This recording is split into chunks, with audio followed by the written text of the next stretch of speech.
Call of a Scarab Event Guide. Call of a Scarab was the very first macro holiday and was released in patch 7.1.5, running from January 21st through January 23rd. Call of a Scarab celebrates the opening of the gates of Ahn'Qiraj. Now don't miss anything. Go ahead and click on that subscribe button below. On this date, the Scarab Gong was rung, opening the gates of Ahn'Qiraj. Represent your faction by gathering supplies and or slaying Twilight and Qiraji forces. The winning faction will get to fly their banner next to the Scarab Gong for the rest of the year. The event will pit the Alliance and the Horde against each other, and whoever earns the most credit by turning in Commendation Tokens will win. Whoever wins can fly their faction flag in Silithus for 1 year. This is also a great source of experience for people who have alts that are above 50 to help them level. Now, last year the Horde won, so currently the Horde banner flies. Acquiring Commendations. Players can obtain Alliance and Horde Qiraji Commendations by completing various activities in Silithus, such as turning in meat, summoning Abyssals, and completing unique world quests. 20 meat will get you 20 Commendations. World quests will earn you between 100 and 140 Commendations. Defeating Abyssal Dukes will get you 200 Commendations, while defeating Abyssal High Council will get 500 Commendations. The Commendations are region-wide currency, and you'll be able to see at the top of your screen how many Commendations both factions have turned in so far. World quests will send you to complete objectives in Silithus, such as Lesser Windstone. Lesser Windstones, by defeating the Templars at Lesser Windstones, will get you 150 Commendations.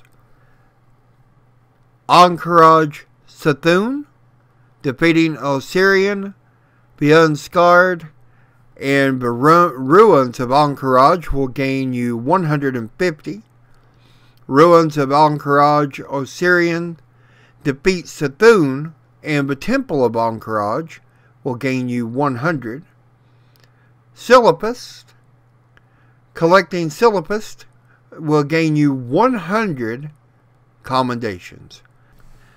The Colossus of Ashi, the Colossus of Regal, and Zora.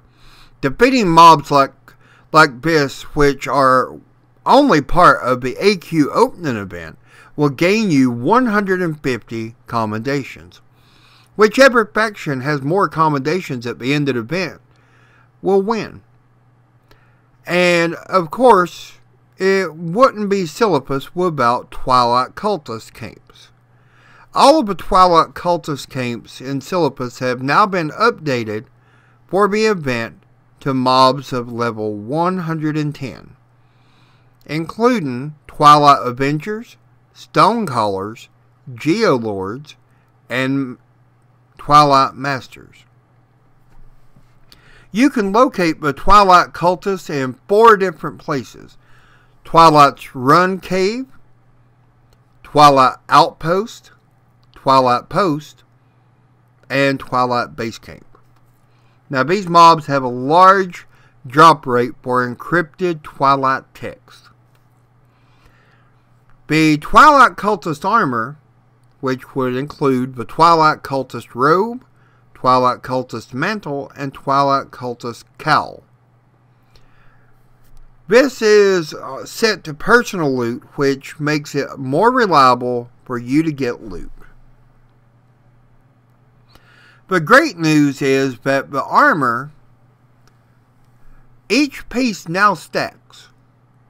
Summoning one of the elementals, such as a elemental that you would summon at any of the Windstones, now will only lose you one armor buff instead of losing you all of the armor buffs.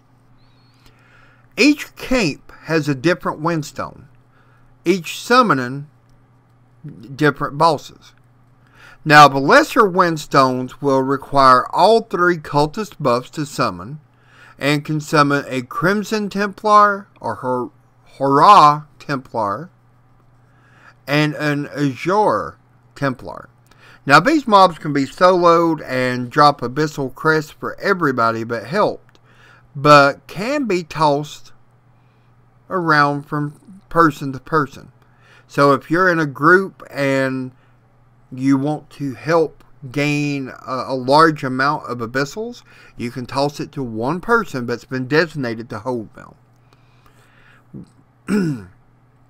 Windstones require all 3 Twilight Cultist buffs, a Twilight Cultist Medallion of Station, and can summon the Duke of Phantom, Zephyr, Cinder, and Shards, which can be defeated in a small group.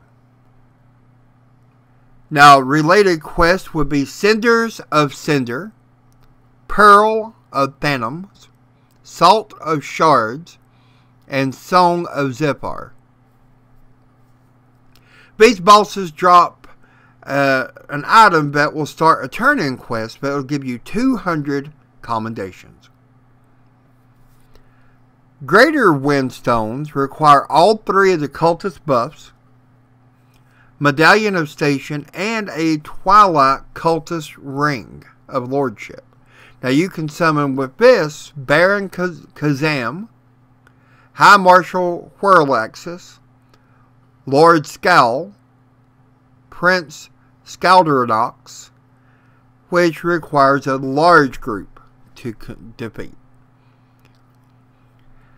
Related quests would be Gore-Forged Sigil of Scaldernox, Diamondine Sigil of Kazum, Glimmering Sigil of Whirlaxis, Tidal Sigil of Scowl.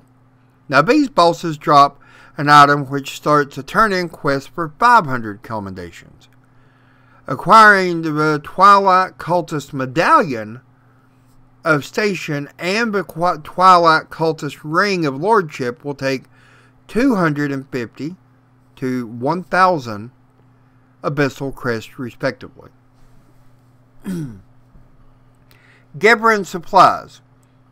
Another way to represent your faction is by gathering supplies. Find the meat collector by the Scarab Gong, Master Sergeant Fizzleboat, and Warlord Gorchuk. Now they'll collect 20 of each various types of meat to attract a gigantic bug, which you can then kill and gain more reputation and more items for your faction. Sandworm meat from Silithus zone mobs, of course. Crunchy spider legs from level 20 to 30 mobs. Chilled meat from Wrath Beast. Crocodile tail from Cataclysm Beast. Raw tiger steak from Pandarian Beast. Raw cleft hoof meat from Draenor Beast. Lean shanks from Legion Beast. Turn in any quest, for example, a crocodile tail will give you 20 commendations. Now, what I would highly suggest is if you want to get the jump, go ahead and gather these meats now off of the auction house, because they're not very expensive now, but they will become expensive when the event opens. Also, if you want to buy now for low, you can sell for a very good profit when the event starts. Now, I'll be making an Ahn'Qiraj loot guide, in which I'll be publishing that on either Monday or Tuesday of next week. So keep an eye out for that as well, so that you know what loot you can look for while you're running the raids during the Call of the Scarab event. Now, what are your thoughts on these events? Let me know in the comments section below. For now, be sure to give a thumbs up, subscribe if you haven't already, and as always, have a great day.